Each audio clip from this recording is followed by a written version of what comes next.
behind me now is considered the holiest Buddha in all of Myanmar. This is made completely out of 24 karat gold.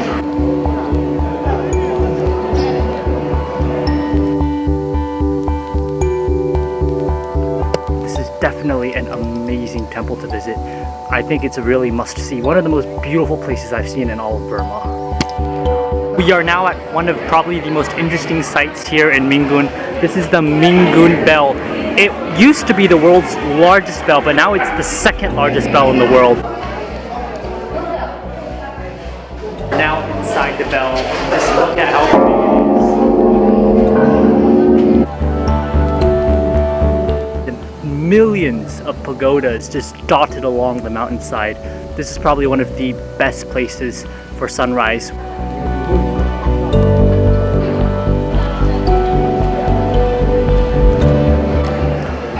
Good morning, guys. Hope you're having an amazing day. It is Ping here. We've started our morning here at Mahamuni Buddha Temple, which is right behind me. It is considered one of the holiest temples in all of Myanmar.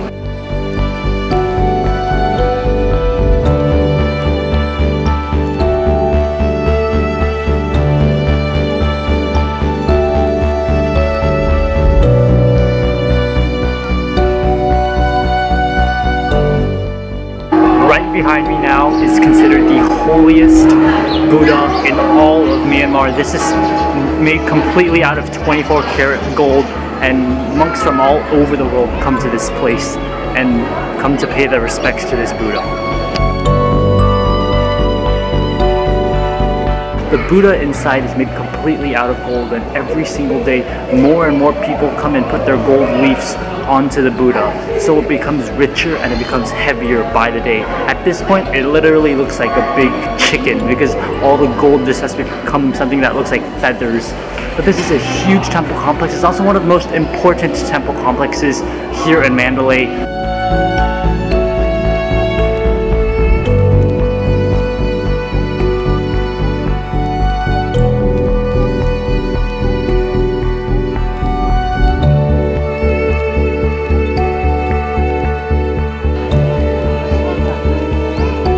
Just 2 hours west of Mandalay is probably one of the most beautiful towns there are in all of Myanmar. This is Mingun, a town that just 20 years ago would have been a quiet little fishing village along the Irrawaddy River. Now it's a bustling touristic town, although not as busy as Mandalay, but it definitely does get a fair share of tourists.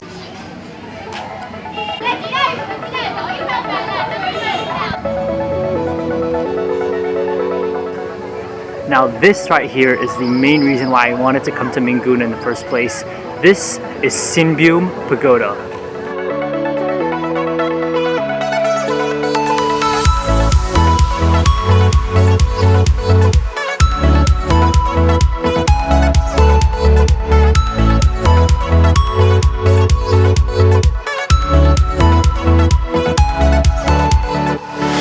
So this temple has interchangeable names. It's either called Sinbyume or Myatain. According to Google Maps, I don't know if I'm pronouncing it completely wrong, but it is one of the most beautiful pagodas I think there are in all of Burma.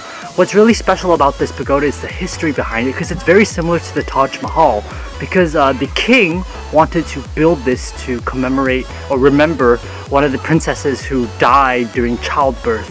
And so it was designed to sort of remember a consort of the emperor, just like, you know, the Taj Mahal. So some people refer to this temple here as the Taj Mahal of Burma. I would highly recommend coming in the afternoon, because in the morning a lot of the tour groups are here, but like after 12, right now it's like 11:52 and most of the tour groups have already cleared out. So if you come here by 12, none of the tourists should be here and you should have the entire place to yourself. It's mostly locals here taking photos, especially younger couples, as this place is getting very popular among young people. But this is definitely an amazing temple to visit. I think it's a really must-see. One of the most beautiful places I've seen in all of Burma.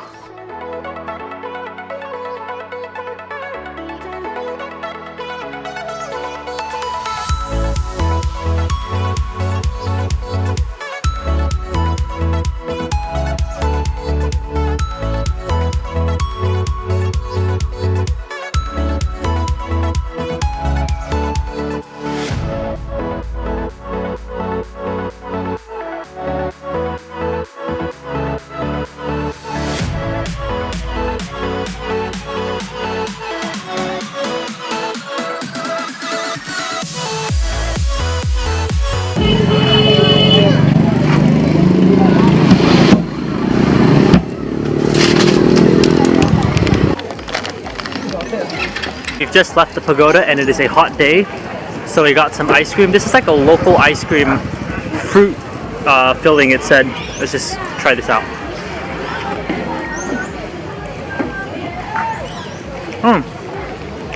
Tastes very chemically, but hey, it's a cold, refreshing treat.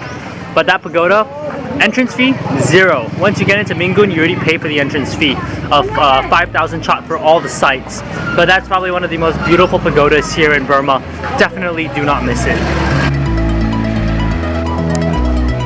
We are now at one of probably the most interesting sites here in Mingun. This is the Mingun Bell. It used to be the world's largest bell, but now it's the second largest bell in the world, until the 1940s when the Russians built the biggest bell. However, the Russians built their bell, but it didn't work.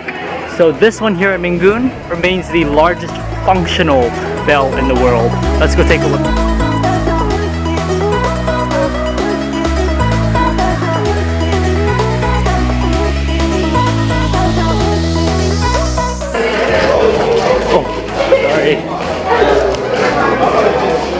We're now inside the bell. Let's look at how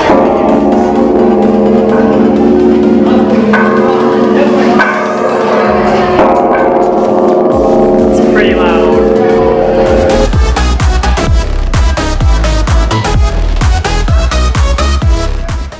Literally just a 2-minute walk away from the earlier Mingun Bell is this huge building.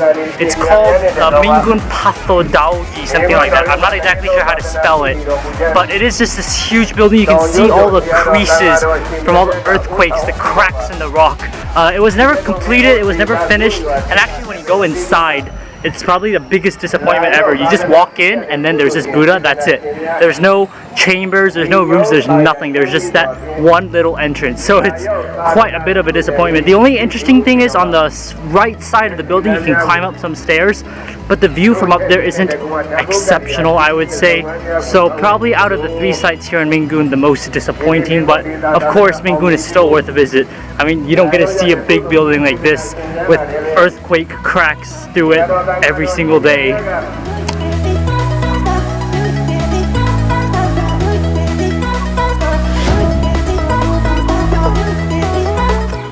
Just about a 40-minute bike ride south of Mingun. We are back in the town of Sagaing, which is one of the major towns once you cross the river, with a ton of temples here to see.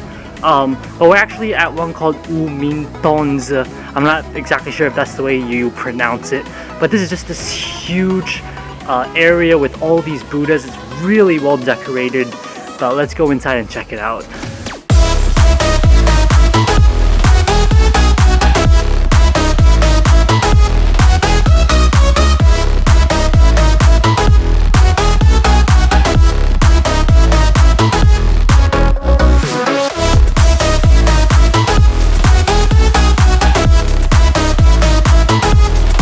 Inside the temple, you have all of these Buddhas just lined up into this one huge curve, and they're all like golden and they're all decorated quite nice. The entire place actually is covered in this like green teal sort of tile color.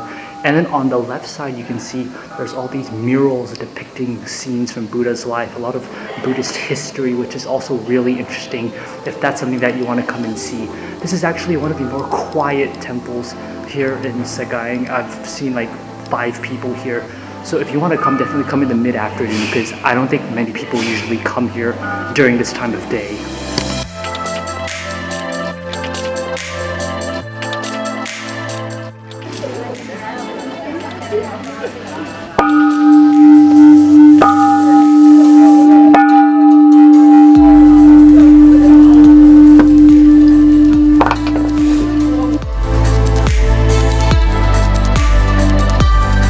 This site right here is completely unplanned and completely unexpected and not even close to what I thought it was.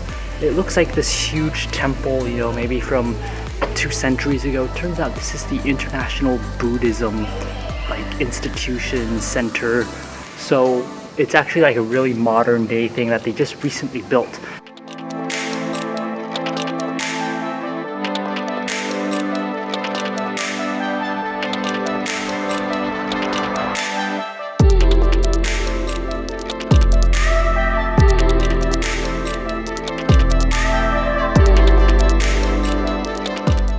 What's interesting is that they actually based the golden dome up at the top on the Maharashtra structure, the stupa in India, while adding a little bit of a Burmese flair to it with the stupa on the very top. Really interesting place to visit, very quiet, and obviously not like a touristic temple. Rather, it's still used today as an institution to spread Buddhism across the world. But it's interesting to see how quiet this place is, and of course, how magnificent that huge dome is right there. We've just arrived to Swan Pagoda. It's spelled S-W-A-N and then O-O. If you search it on Google Maps, you can't find it. But if you just search it on Google, it will pop up in the Burmese language. But some locals told me that this place is the best place to catch sunset here in Sagaing. You can get that view of all the temples along the mountain. We're gonna go see if that view is really worth it.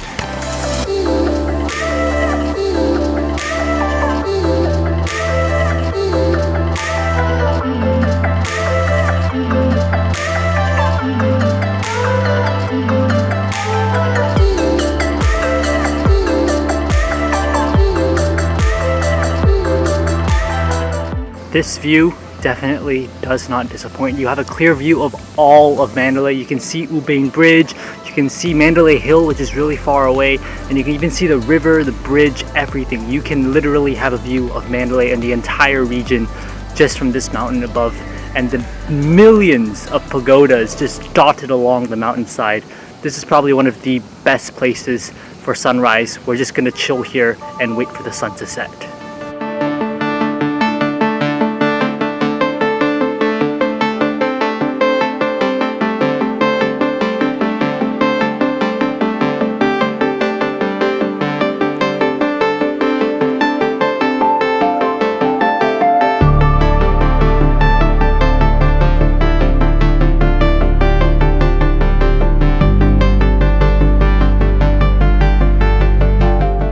Have an extra day in Mandalay and you don't know really what to do, I would highly recommend considering visiting Mingun and Sagaing.